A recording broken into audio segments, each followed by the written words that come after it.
All right, so this week we kick off our new sort of side series with Steve Doyle, EVP over at Hill & Wilkinson. Big takeaways from this episode before we roll to it? Man, at the end of the day, it felt like it boiled down to one word with communication.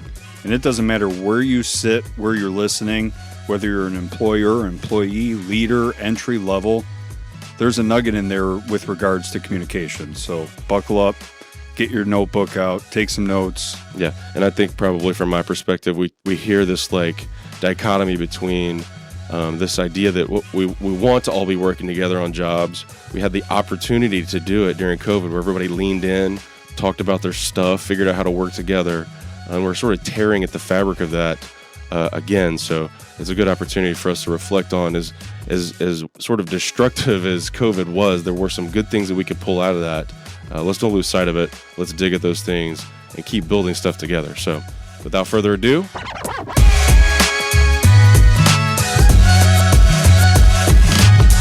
what's up, Mountain Movers? Welcome back to the 1720 podcast. In our recent episode, we talked about tackling some topics. And so we're honored to have our friend Steve Doyle here, fellow Texo Board of Directors and current Executive Vice President over at Hill & Wilkinson. And we got a good one based on, I think, a recent lunch that you and Stewie had. Whenever we rolled out this idea that we might do subject matters, the thing I said was, what are you on your high horse about? And I had said it that morning with Doyle. I think we were sitting down at breakfast and just kind of kicking ideas around. I said, hey, we're about to do this. What are you high horse about? So that's kind of how the idea started. And here we have Steve to talk about what are you on your high horse about? So welcome to the show, man. Well, I appreciate y'all having me. I think we can't just jump directly in, though. We'll figure out how this format works. I don't think we can jump directly into just talking subject matter without at least giving you the opportunity to like tell your story a little bit, background, what seat you sit in and how you got there. So I'll give you a free form to get us into some relevant space on who you are, and then we'll kick off our topic. Well, I appreciate it. I've been in the industry 30 years. I started in construction, engineering degree, University of Texas in Austin. Started out with a general contractor, J.C. Evans Construction, which was out of Austin, Texas. Started out as an estimator, got my engineering degree, went straight there. Started doing project management for them as well. Moved up to Dallas with them. They had an office up here, and we grew that office as well. And then after a handful of years working with J.C. Evans, they were a general contractor. Went back down to Austin, went back to law school at UT, and then started working for Austin Commercial during that time. Yeah. So when I graduated, I was planning on going back into construction. It just turned out that Austin was looking for someone like me, and so came up to Dallas, talked with the general counsel at the time. They had two, and ended up hiring on with Austin full time, but then did a rotation through all the operating companies before I ever came into the main office to work for them. So worked for Austin for 16 years with Austin before going over to Hill & Wilkinson in 2015. Yeah, so there you go. In the industry a long time. The conversation, we were just catching up for breakfast, just chatting and, whatever. The conversation that we started to have there, which was what are you on your high horse about, really relates to, I got to stop saying that. It sounds like a little silly, but it is like the question I was trying to ask is like, what are you seeing in the industry? What's going on? What's hot on your desk? What would be something that we could pull together here? Was sort of like this changing landscape of project cooperation. And I won't steal the thunder or, just fully recount our conversation here, but the gist of it is just to set the tone, or the topic is, project communication, project cooperation was in one situation or one status before COVID. COVID hits, everything changes. Then we have a series of events over the last, months and years. And from your perspective and from your seat, kind of feels like stuff's changing. We're reverting, we're changing. So I'll give it back to you to say, like, what do you want to say? Like, what's the topic there? Better, for the worse? What'd you see in COVID? I don't know. Take us someplace on that. Okay. Yeah. So we were talking at breakfast, and the subject came up of the industry, and what are some of the things in the industry that we're seeing that are hot topics that are worth exploring or discussing. And Yeah. the one that came up was this idea of the cooperation between all parties in the construction process. And really what happened during COVID, so prior to COVID, it was a typical dynamic. You had the owner, you have the general contractors, the subcontractors, suppliers, lenders. And I've always said the same thing, which is everybody has the same goal. I mean, we're all trying to achieve the same thing. Everybody also has independent interests. Yeah. And so they all have their own interest in that goal, in the project. So there is the tension there. There's competing dynamics. Yeah. But the ultimate goal is all the same. And so what happened, or what we saw happen during COVID, was that all of the parties were forced, really, more than anything else. Right. They were forced to come together and talk about all of the issues. Talk about how the ultimate goal was going to be achieved, because the pandemic, along with other factors, really created obstacles that weren't going to be handled by the typical dynamic. Yeah. Which was that you negotiate at the beginning of the project, you'd sit down and try and figure out your goals, whether it's pre-construction, materials, whatever it is. Well, that couldn't happen during the pandemic, obviously, because you couldn't get certain materials. You couldn't lock in certain pricing. You couldn't do things that were normal for our industry. We couldn't stand 6 feet apart from each other, like all sorts of stuff like this. Yeah. We'd be setting 500-pound glass, and they're like, you have to be apart from each other. We're like, well, then there's no installation happening. So, like, which one do you want? I thought it was kind of a blessing in that COVID season, like the amount of grace, understanding.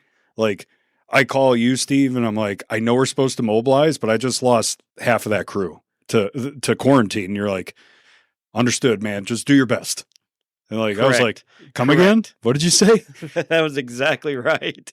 So there was that. I mean, from my perspective, I felt like people, or the stakeholders of the process, were sitting around the table saying, "What's your big hurdle right now? What you need to understand that I have this big hurdle, like this financing issue. It's not your problem, but it is now today, because you need to know that if X happens, then Y, and this date's important." And everyone could start I don't want to say air their dirty laundry. That's not exactly the right way to say it, but everyone could really explain what their interests were without feeling like they were going to be exploited.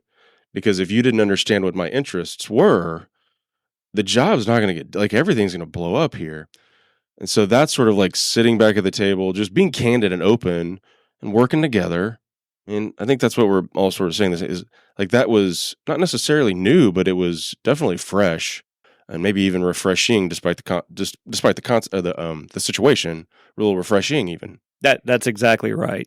And so what happened is that everybody, from lenders to owners to general contractors to subcontractors to suppliers, were forced to sit down and talk about what can we do, what can happen, or what's the best way we can try and achieve this goal with what we know and what we can commit to and can't commit to.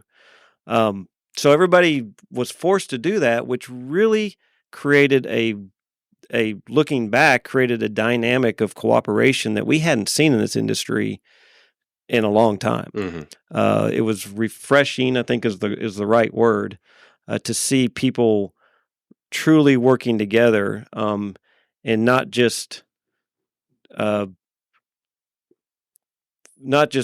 really being told the requirements and then being told to meet it. Yeah. Which is really where the industry has been trending. So it was refreshing to see. So we'll go ahead. Well, I was just going to say, like, what happened then was COVID. That's what effectively caused everybody to start doing it. Looking back in time from there, though, there was always this theory that, we're going to have these IPD projects, or we're going to have these different contract delivery mechanisms such that we're all going to share in X, and we had tried to develop, I guess the right word there is contractual mechanisms to force it to happen. And people were reluctant to do it, at least from my experience. People were reluctant to do it. The uncertainty or unknown or vulnerability of having to put yourself into those projects like that it just didn't seem to work. And I guess the question I want to ask there is probably the same question on the backside. Why were people? Do you have any insight as to why you think people were reluctant to enter into those types of agreements or sort of sit all at the table prior to COVID? Like, what was their reluctancy to do it then, right? Because I know what made them do it during COVID. What was their reluctancy to do it previously? Because we've been pushing for it. Well, that's a great question. It's interesting because let's take the IPD delivery. I'm actually seeing a little bit more of that coming out of COVID.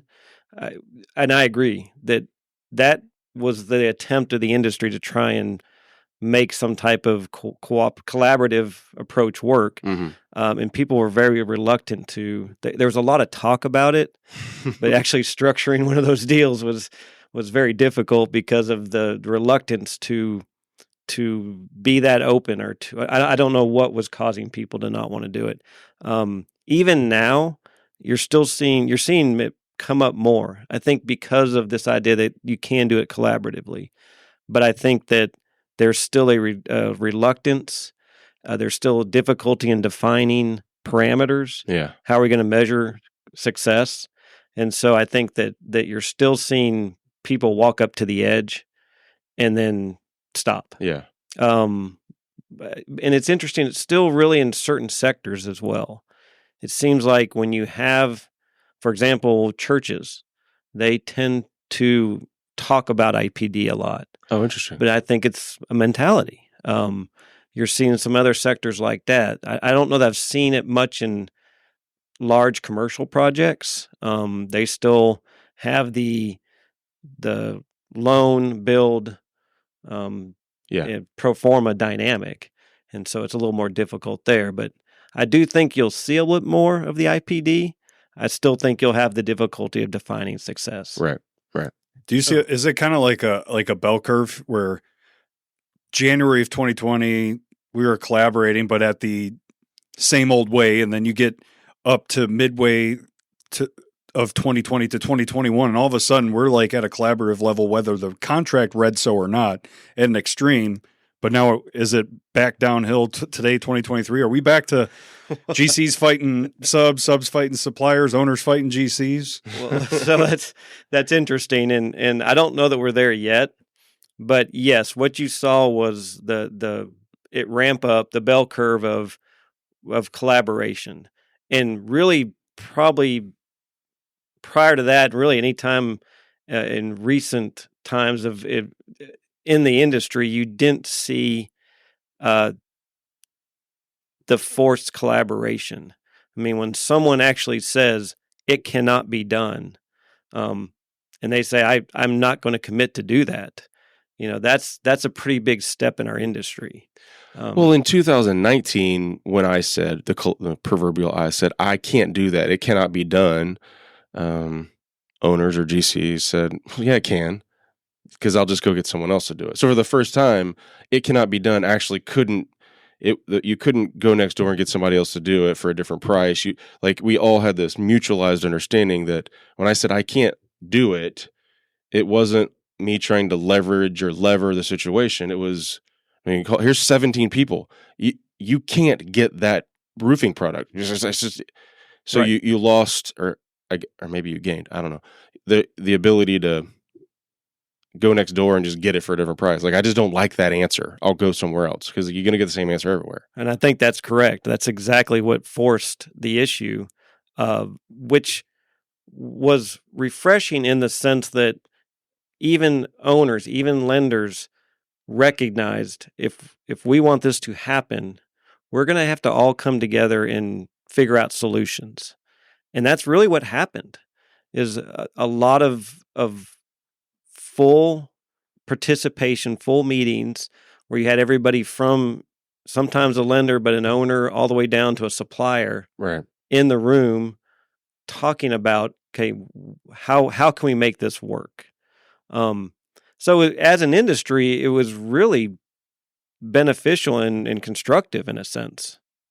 And I had a very clear misexpectation. That's the wrong way to say that. I thought, that's a better way to say it. I thought this is going to stick.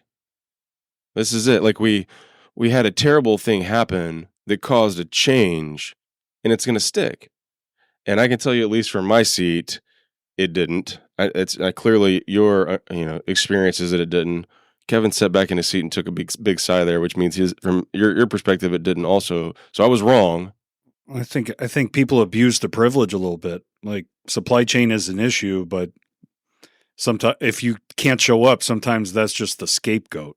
And then now we're back to owner not trusting what we're saying because that's insightful, actually. Like we were generational distrust. We got to this level that communication breeded compassion. So like if I communicated this with you rather than just not showing up, and when you call me, I say, well, yeah, dude, COVID. You're like, well, can you tell me? Like, that's not going to build trust. But if I call you and say, half my team's in quarantine right now, and half of that half actually has COVID, you're like, compassion, like, do your best. Now you have supply chain with materials and all that. If I screwed up and didn't order this material, and you call me on it, and I'm not proactive on it, and I just say, supply chain. You're like, no, I don't think so, buddy.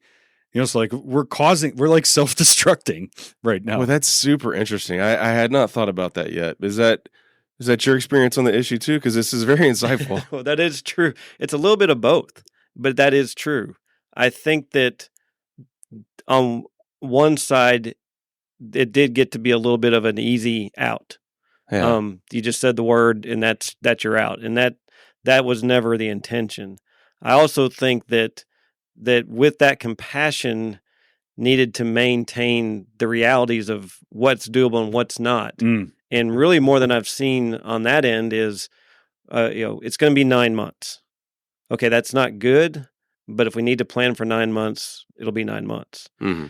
Well, 9 months turns into 10 months, turns into 11 months, but you don't know it until the 9th month. Yeah. And that's not workable. So I've seen a little bit on that end.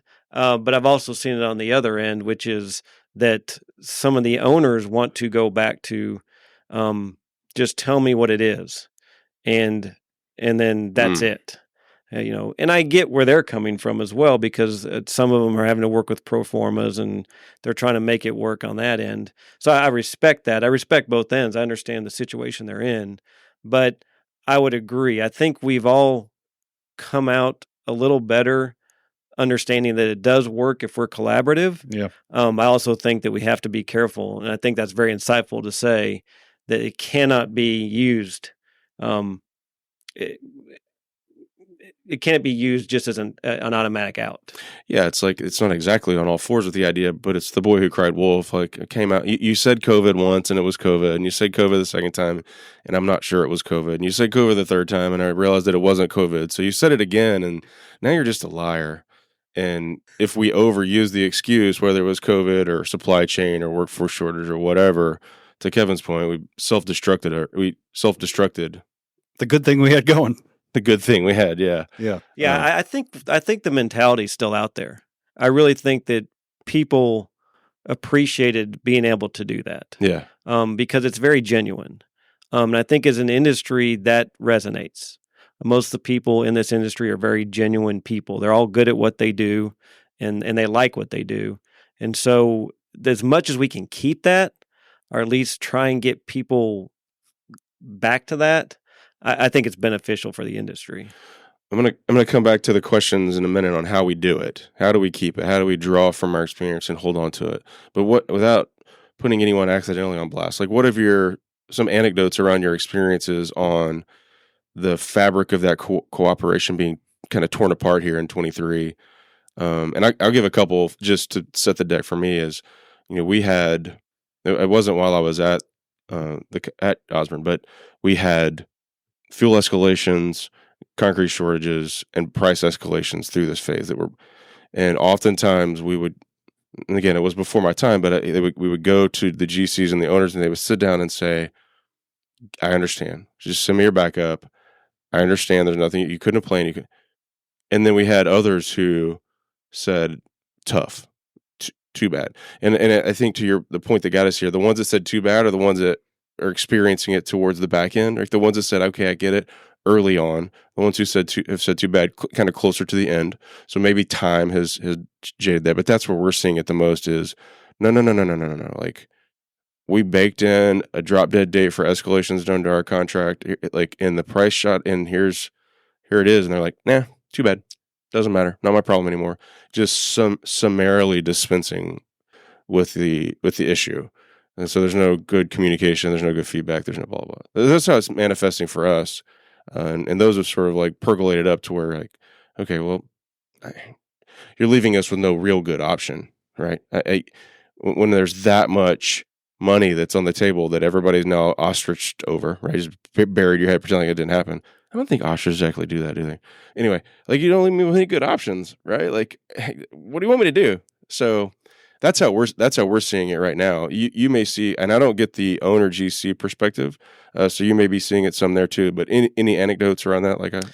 Yeah, and where we're seeing it, and somewhat in line with what you're saying, is the industry in a sense, but even owners, general contractors, and even subcontractors dealing with their suppliers have to decide how they want to handle or deal with these issues. Because just like anything else, the industry is going to learn how you as a owner, general contractor, subcontractor handle this issue. And so if you're going to be one that says, I understand, come talk to me, let's figure out what's going on, versus one who says, you gave me a number and that's it. Well, over time, it's going to work itself out. Yeah. But the conversation needs to be had up front. That's right. And that's where we're really starting to see the change. Because when you go to an owner or a general contractor, a subcontractor, and you say, how do you want me to handle this issue? We're still seeing challenges in the market in certain areas. And so how do you want us to handle this? Do you want to create a separate bucket for this? Do you want us to not price in unknowns with the understanding we can talk about it? Or do you want us to just put it in there? Mm-hmm. But then that there's a premium. When you say upfront, I pick up what you're saying, but just to clarify, when you say we need to address that up front, you're talking about at the contract stage. Like, here's our number and we're going to contract and here's an issue we need to talk about. You're not talking about upfront as in like, oh, I just got we're under contract, the job's 15% done, I just got this escalation, now we need to talk about it. You're talking about upfront. Right. Upfront. No, that's a great point. That's going into the discussion, the conversation, the project, whatever it is. It's before you may even want to give a price. Yeah. Knowing how do we want to handle these issues? Like contractually, would that be from a supplier standpoint? I'm going to write something in there that's unforeseen price escalation. So something like, is there language going in there like, hey, I'm good as best as I can tell today with my glass, my aluminum, whatever the case may be. But if they uppercut me in 6 months and we still haven't ordered and that was unforeseen, what do I do about it? Yes, but I'm seeing a lot of that now on all sides. Yeah. Supplier, sub, owner, general contractor, and the generic disclaimer is beneficial, but it doesn't really create the conversation. Yeah. It almost gets that provision where 2 years ago was again recognized and people realized it has to be discussed, just like anything else. I mean, you could apply this to a lot of different topics in our industry. Oh, yeah. But this one really is apparent right now, which is that disclaimer, that provision, that qualification is becoming almost routine. Mm-hmm. And so when it becomes too routine, you're not sure if that's just a general disclaimer. Mm-hmm. And then when you go to contract, just like a lot of things, that kind of gets worked out in the wash. Or is that really something that we need to talk about Like, is that really a concern that you're going to have? Because let's talk about that. Yeah, I mean, I see what you're saying. It's like this. Is this a legitimate concern, or has this just become a catch-all phrase you throw in everything? correct. Is it specific or general? well, it's both because you don't know what's coming. Yeah. Well, but the thing that the industry learned, I think, in this is that there's still challenges. Yeah. And so if you're throwing in a disclaimer because you honestly think, look, I'm telling you 6 months, but I'm not sure, that needs to be a conversation. Yes. Or, look, if material prices in what everything we're seeing right now, material prices are going to go up in 3 months. Okay, well, can we deal with it now? How Yeah. can we address that? Because I mean, going back to COVID days. I mean, people honestly were everybody in the chain and owners are in the same boat, all the way down to suppliers. At some point, had to say, "I can't do it," Right. and that forced the conversation. Well, now if the dynamic is really there, let's have the same conversation. Yeah, and it's such a delicate balance because you can not include in your base number and have this contingency line item. I could give it to you as an alternate ad, but I got 7 other people looking at it that say, I'm not worried about it. And now you're not competitive anymore. And then you talked about lending a few times. You might have the construction nailed, but now it's harder than ever to get money to just get the jobs to go. So when they're looking at your contingency line item, they're like, just have it figured out. Right. Borrowing's too expensive. We're bringing 50% capital raise just to get this loan out. Like now they're eliminating those contingencies. It's such a crazy balance. There's no smoking gun there. Well, I think there is a smoking gun there, and it's being upfront, transparent, and have a conversation about it. I mean, that's not the smoking gun that you were talking about, but that's what got us into like a stasis around COVID, was like sitting down and talking about it, figuring out what are we going to do. And so that, as if I haven't harped on clear communications enough over the last few years on this microphone, like that's it. You just have to know. You have to talk about it. Well, and correct. It's over time, a general contractor, a subcontractor, an owner is going to appreciate that if you're bringing genuine issues to the table that they see actually play out over time, then you're doing them a favor. You're instead of making promises or being forced into situations that may or may not be a realistic commitment, that is not doing anybody a favor, including owners, including general contractors. I mean, subcontractors would want the same thing. And that's where I think the reality is, that before the dynamic had gotten to the point of, all right, each party needs to figure out all their contingencies and then put the number they think is closest to right with that risk. And that's our industry. Right. And that'll always be a part of our industry. That's just construction. Mm-hmm.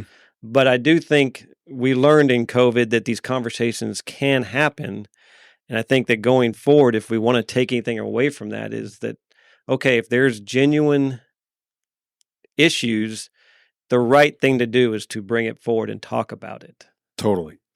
So this sort of tearing at the collaborative fabric post-COVID idea, the conversation here is sort of centered around the escalation supply chain stuff. Is it percolating other places too? Are you seeing that tension or that tearing happen around other execution strategy or operational strategies or legal strategies? Well, one area that I am starting to see it as well was in the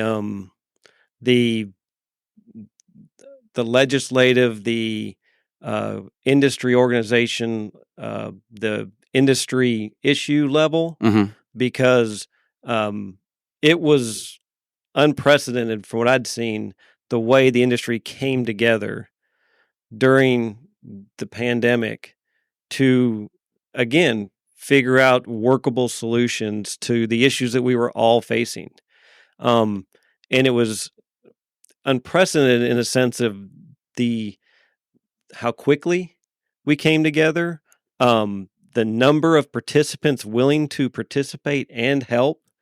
I mean, there was a lot of discussions at the local and state level of what can we do as an industry to not only maintain, construction, but also, be respective of what needed to be done, and then also to continue to be successful as an industry. Mm-hmm. I think communication is everything, right? So King. I have had numerous conversations with contractors this week about just the core of communication in general. Like when somebody on our team or your team or whatever the case may be makes a mistake, like pull together then. Like sweeping it under the rug. I don't know why we have a knack to doing that and just cover our eyes and just fingers crossed, maybe it'll go away. No, it's building. It's building and it's getting bigger. And so like when you know the issue, like I've had numerous conversations with contractors back when I was in a glazing capacity and was like, hey, I got a problem. I don't have a solution yet, but here's the problem that's percolating. I'm going to go back and work on some solutions. And whenever I know them, then I'll report back. And you're mad in the moment, right? You're like, you're not going to be there. That stinks. But in the long run of relationship and trust, you're like, man, even when they made a mistake, they called us, and they let us know rather than your project engineers and APMs chasing us down. Hey, you're still going to be there Monday, right? And that's when I tell you I'm not going to be there. That has to be frustrating. As a general contractor, you're managing 40, 50 subs on the job. How many of them are coming to you and saying, hey, we got a mistake. I don't have a solution yet, but we're working on it. Right. Nobody likes surprises. No. Nobody and you can't manage that. There's going to be issues. That's a really good point. I've always thought about the communication strategy and getting ahead of it and all that stuff being like on the heels of relationship building and like trust building. You can't manage it. I never thought about that. Like it's, why I'm so mad that you just told me that you're not showing up tomorrow? I can't manage that. Right. Like it didn't. Uphill and downhill. So uphill, now you got to tell the owner, and now he's kind of irked at you with a level of trust. We're irked at the supplier for not telling us. It's everybody. Like it is. Nobody wins there. The adjacent subcontractors that are contingent on that work being put in now are delayed. But like if you knew about it 2 months ago, okay, we can work around. Maybe we go a different direction in the sequence. Like that's workable. That's manageable. Correct. Right. Not the morning of. Oh, sorry, man. Yeah, I meant to call you 6 weeks ago. We didn't even order that. Right. I've had this issue brewing. I thought I could work around it, but it turns out I can't, and it's going to happen tomorrow. Yeah, even well-intended. Maybe like you were trying to put your Superman cape on and make it happen, but like, why not address it? Hey, I got an issue. Yeah, heads up. I'm working on it. We're hoping it's going to work out, but right. If it doesn't, I need you to know that this is what we're looking at. That's a great tip for listeners to put in their hopper. Again, I've always thought about it from an askew perspective. That's a gem right there. And it's not it's not just contractor to contractor too. Like if you're an employee at a company and you make a mistake, I'm telling you for the most part, I know there's exceptions to this in a spectrum of it, but if somebody tells me, owns up, like, man, I made a mistake, I'm actually like getting excited because I know the person in the mirror is the worst critic, right? They're coming in, they're thinking, man, I'm going to get tasered, I might get fired, and there's always extremes to this. But that's an awesome opportunity internally when somebody brings something like, let's roll up our sleeves and solve this thing. Thanks for bringing it to me, having the courage to do so. Let's work on this. But people are so afraid I'm going to lose my job. I don't want to own up to this. I want to put my cape on and maybe figure it out before my boss sniffs it out. It's not the right answer. That's right. That's right. Couple more questions before we figure out what's next here. But with respect to the pricing exercise we were talking about, that's sort of causing that tension. And what on a scale of 1 to 10, I don't know, or by percentage ratio, like how many of the owners are saying, all right, well, let's just take it when it comes up, or are you getting buckets to put escalations in? Like, what's the common modality for addressing it from your perspective? I think we're about 50% back to where we were before. Which is, it ain't my problem, it's yours, so go figure it out. Right. Okay. Right. Now, the way it was being handled, or there were a couple different modes. The most common was, let's set aside separate money. Let's create an escalation contingency or a delay contingency for deliveries, something separate that's outside of the regular contingency that we all agree will be used to deal with these issues. You did see some owners who just said, don't put it in there. I recognize if something comes up, we're going to have to deal with it. And they were genuine enough to say, I just need I want a number without that. Yeah. But I recognize there could be some cost there. Because the reality was then it wasn't going to happen if they didn't. And Yeah. so but most of them were very genuine in that regard. Some of the other ones are just a mix of that, but that was probably the main. So in the instances where it's like, I just need a number, pull your contingency number out, I just need a hard number, are you drafting like these fuzzy escalation, foreseeable expectation, blah, blah, blah clauses to lean back upon, or are you just going based on touch and feel and warmth of the relationship? Going back to that conversation, because again, if they are telling us, okay, just you're taking that risk, right, and then we have to then tell our subs and suppliers, then we know there's probably going to be a premium there because that's how risk is handled. It's either allocated or priced. Right. And so, that's it. In those situations, I don't know that as an industry, that puts a lot of tension in the process. But then the ones that we had the good relationships are that said, don't put it in there and we're going to deal with it outside of that. Most of those were very genuine and it's worked. Yeah. And they understood the dynamic. Yeah, that makes sense. That gets so tricky downhill in a competitive environment because you got one person that's just willing to unpin the grenade and say, I'll cowboy this thing. And I'm like, well, I'm not willing to. So I've communicated everything I can in a collaborative spirit at the cost of getting the job. Yeah. It's again, a delicate balance. Well, and how many times do you get the call 6 months in or 3 months in? You're Can like, you help us? Oh, hey, can you help us with this? More times than I can count. Oh yeah. We've had those too. It's like, okay, you unpin that grenade. And one of my favorite things in life to do is FAFO? Well, I love doing that too. But to tell you, I told you so. Like same kind of. It's just like, well, told you that wasn't going to work. Yeah. So, anywho, I want to know, unless if you want to keep going on this, I want to hear the whole. I didn't know the engineering piece. I knew the law piece. So I know I am the dumbest person in this room. So engineer to law school. What made you jump to that? Because he hates seeing the sunshine. Doyle is notoriously a hermit, and he hates the sunshine. No, I was just thinking like that's the only crazy explanation because it is sort of masochistic to go from one to the other. It was. So we got him legit chuckling. I always envisioned going to law school, but then when I went to undergrad, when I went to school, engineering was what I liked. And so going through engineering and then getting into, my degree was basically construction management. It was an architectural engineering degree back then. They now have the program, but that's what I knew I wanted to do was construction. So after a few years of working in construction, and I had a couple of friends who went to law school, they said, look, if you do not ever practice law, you'll learn lots of valuable information. So I thought, okay, that was enough for me because I was really, really on the fence at that point. Yeah, because I knew I wanted to be in construction, and so I said, well, I'll go then for that, knowing I'm going to stay in construction. And fast forward, I started working for Austin Commercial during law school. It was my second year of law school. Worked on job sites then. Pay for school, and then I actually end up working pretty much every semester of law school, except for the first semester.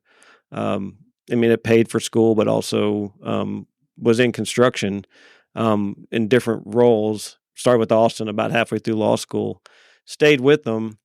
And it was at that point that I knew I wanted to stay in construction. So whether it was going to be in a legal role, in an operational role, in a blended role, I knew that's what I wanted to do. And I think it's a unique opportunity that I don't think I've heard of. Now you're executive leadership of a general contracting firm, like operationally, and those are typically two areas you got to lean on expertise from others, right? Like you got a legal team, you got an engineering team, and you still have that, but you know it too. Like I don't. I need people for those two things. Numbers, equations, legal, I got people. Yeah, I've been fortunate to be with general contractors and be able to dip my toe in different things or stay involved, and I don't think I'd ever see it any other way. Yeah, it makes you well-rounded, man. I enjoy it. Doyle's one of the few lawyers, maybe the only lawyer I know, who didn't actually go practice at a firm. I did not. I interned at a few. Knew I was better suited to be in a business environment. Yeah. Yeah. Was that a pun? Huh? Suited? Better suited? He was less suited for a fancy law firm. I was more suited for boots and jeans than Stewie pinstripes. Man, the other day we have a hearing coming up. Outside counsel's handling a case for us. We got a hearing coming up. And I can't stop thinking about, like, I want to go. And he was like, you're going to have to put a suit on. Like, you don't get to come down to you're a lawyer. You don't get to come down to the courthouse. And I was like, just tell me how it goes then. Like, I'm not getting dressed up. You could. I just saw a show or movie that did this. Like, I'm not putting a suit on. Oh, Evan Almighty. So the sequel to Bruce Almighty. Uh-huh. And God keeps changing him to the Noah robes and stuff. And he has to show up. So he puts the robes on, but then a suit over it. So you could put the quarter zip on and then put a suit over the quarter zip. I'll think about that. It'll be fine. It's only 110 degrees outside. Oh my gosh. It's so hot. Yeah, you won't notice that. Yeah. All right. I'll tell you a story, and I love stories. It lines up with what we're talking about. And it's been a few years, more than that probably. And there was a job interview, and the interview went very well, but there was. At the end, the owner basically said, if you will commit to have this built, I think it was 12 months, you can have the job. Okay. And it was the hardest thing to watch the project executive of that project think about it, finally said, we can't do it. I'd like to tell you we could do it. We cannot do it. And we walked out and he said, I've never done that. Yeah. I've never told an owner no. He goes, but I genuinely could not commit to him on that. And about 2 weeks later, a month later, they called and said, you got the job.